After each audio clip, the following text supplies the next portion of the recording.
Fans of baby animals are going to like this next story. This week, the Cleveland Metroparks Zoo revealed the names of its two new tiger cubs. So Mila and Serge, or Sergey, is that it, will grow up in a setting that's evolving from what a zoo used to be. Today's Mission Possible takes a look at some of the complex demands on a modern zoo. And how Cleveland is changing for both animals and their visitors.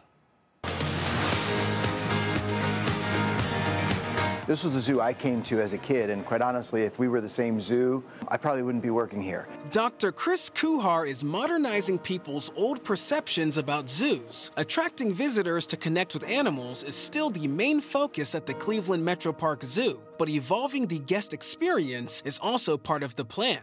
We do everything from carousels to ziplines. We do evening events with Asian Lantern Festival and Wild Winter Lights. We do, private rentals of zoos. People have weddings here and corporate events here. Conservation is a major part of the zoo's mission, securing a future for wildlife. A portion of all memberships now go to the effort. The naming contest for the new tiger cubs raised funds as well. And the zoo has a long-standing partnership with the Diane Fossey Gorilla Fund, helping train those doing work in the gorilla's natural habitat.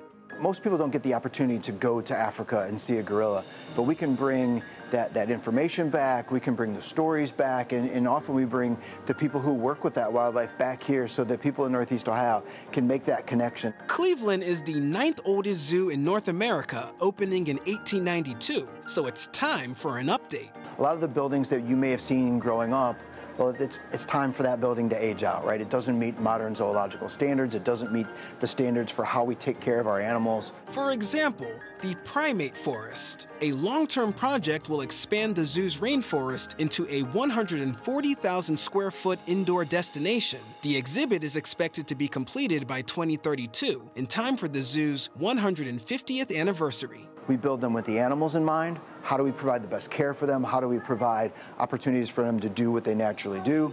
Kuhar says seeing healthy animals is the best guest experience. The primate forest follows a new trend in zoos. Animals in the larger spaces, visitors in the smaller ones. An evolution that benefits both. It's a completely different experience than the experience I got as a kid coming to the zoo, and we think that it's one of the things that's going to make us great and pushes us into the future.